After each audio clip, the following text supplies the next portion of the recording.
Hello, Nigerians. Today is a day of celebration and solemn reflection.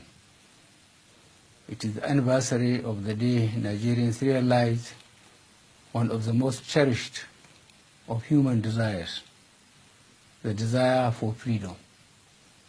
We, therefore, give thanks to and remember our founding fathers who labored so hard and sacrificed so much to build and bequeath to us this wonderful nation. It is our duty to consolidate this great legacy. On this 1st October date, and on the eve of the start of the general election cycle, we should do well to reflect on what bind us together and the great strength our diversity bestows on us.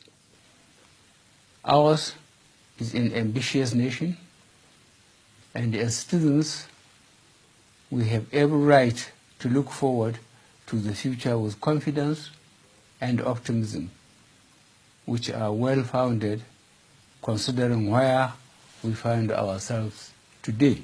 There has been a steady improvement in the security situation in the Northeast. We remain committed to ending the crisis and make the Northeast safe for all. Our thoughts and prayers are always with the victims of Boko Haram's atrocities and their families. Beyond that, we know that the goals of the Boko Haram terrorists include capturing territories, destroying our democracy, and denying our children the right to education. We will not allow them to succeed.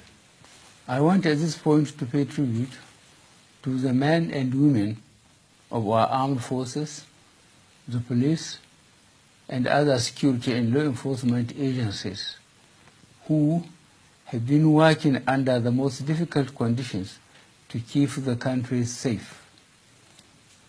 In the process, many have made the supreme sacrifice. As their Commander-in-Chief, I assure these our gallant men and women that I will continue to empower them by deepening their professionalism and providing all the necessary force multipliers and enablers required for them to prevail on the field. I am looking into all reported cases of inadequacies in relation to their entitlements, their welfare, and those of their families. We are diversifying away from reliance on oil to increase manufacturing capacity, solid minerals development, and agriculture. Efforts are on course in the Niger Delta to clean up polluted lands, restore hopes of the youth in the region, and re-establish livelihoods, and strengthen their capacity to guarantee for themselves and for our country a brighter future. The age-long conflict between herders and farmers that was being exploited by those seeking to plant the seeds of discord and disunity amongst our people is being addressed decisively. We will sustain and continue to support the commendable efforts by all, including civil society organizations, local and state governments, and our traditional and religious leaders in finding durable solution to this problem. This being a transhuman issue, we are working with countries in our region that are also facing similar difficulties to complement our common efforts. In this context, I must warn that the perpetrators of murder and general mayhem in the name of defending or protecting herders or farmers will face the full wrath of the law. Meanwhile, we urge all peace-loving Nigerians to reject any simplistic portrayal at home or abroad of this conflict as either religious or ethnic-based. We are one of the countries in the world most affected by environmental degradation as a consequence of climate change. We are signatories to almost all conventions and agreements aimed at slowing down the effect of climate change and mitigating its now evident consequences. The consequences on lives and livelihoods of the shrinking of the Lake Chad and the pollution caused by oil exploitation activities alone make it mandatory on us to be at the forefront of the struggle for a safer and more sustainable environment. We will continue to mobilize international support for our efforts in this regard. We are making progress in the fight against corruption and recovery of stolen public funds and assets despite vicious and stiff resistance. The shameful past practice of the brazen theft of billions of naira is no more. Shady oil deals and public contracts that were never delivered have become things of the past. Consequently, and this is very evident across the country, we have done more with less in infrastructural developments. Roads, railways, major bridges, schools, energy and power, air and seaports, welfare of serving and retired personnel, both civilian and military, including payment of legacy debt such as pension areas, have been attended to. There is now an enabling environment for local and foreign investment in Nigeria. We are building a rules-based system, a level playing field that is free from fixers and intermediaries. This is a cornerstone to help genuine investors and honest consumers, and the platform that will allow for the real reforms that we intend to deliver over the coming years. We are gradually strengthening the economy with a stable naira and falling inflation rate. We are building an economy that is moving away from over-reliance on oil. Consequently, we have witnessed massive return to farms and seen bumper harvests despite recurrent floods across the country. These positive developments are the result of our collective pursuit of a common vision through hard work and dedication after the missed opportunities and disappointments that followed the return to democracy in 1999. At the forefront have always been our youth. They have been at the vanguard of the struggle for independence. They fought in the war to keep the country united. And it was they who kept alive the struggle for democracy and human rights in our country at times when these were at risk, especially following the June 12, 1993 election and the historic 2015 election process. Even today, our youth play a central role in Nigeria's continuing progress and developments in all fields of our national endeavor: technology, agriculture, mining, engineering, and especially the creative arts. Together, we are building a more diverse, inclusive, and self-reliant economy. In the past 3 years, we have introduced many policies and programs targeted at youth development and youth empowerment.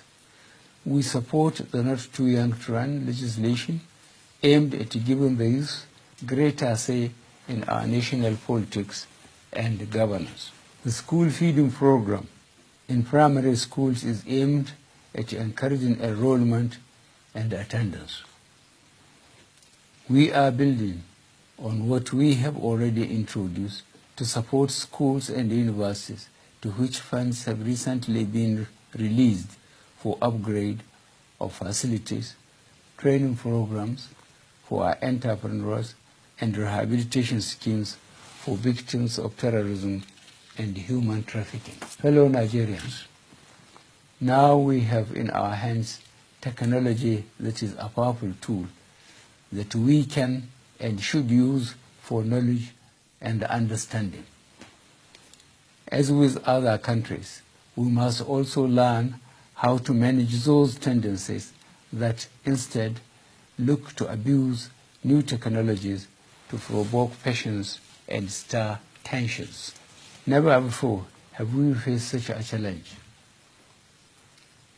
We must all rise to the responsibility of shutting out those disruptive and corrosive forces that hide in today's world of social media. We need critical minds and independent thinking to question until we are satisfied we have the facts. Otherwise, all the progress we have made as a democracy since 1999 is at stake. I have committed myself many times to ensure that elections are fully participatory, free and fair, and that the independent National Electoral Commission will be exactly independent and properly staffed and resourced. The ballot box is how we make our choice for the governments that rule in our name. Fellow Nigerians, developing a thriving democracy is not an easy task. There can be no quick fixes or shortcuts. These are the most important lessons that we have learned in our 58 years as an independent nation. At the international level, we remain a responsible and respected member of the international community, playing active positive roles within ECOWAS, the African Union, and the United Nations, as well as all other regional and international organizations and institutions of which we are members. We will continue to support initiatives aimed at addressing the challenges of our times: global and regional crises and conflicts, terrorism, transborder crime, climate change, human rights, gender equality, development, poverty and inequality within and between nations. In this context, we are working hard to achieve both the African Union 2063 agenda for socio-economic transformation of our continent and the United Nations 2030 agenda for sustainable development, which together aim at addressing these challenges. Fellow Nigerians, as we celebrate the 58th anniversary of our independence, we know we are on the right path. Although we have our differences, they count for far less than the values, virtues, and common aspiration that unite us as a nation. We have so much for which we should be grateful, and in which we should rightly take pride. Our journey is not finished, but we have come a long way.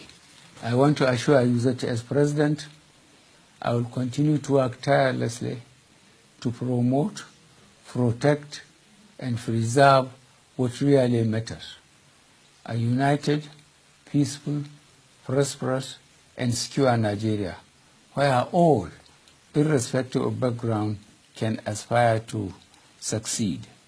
Thank you. I wish you a memorable Independence celebration.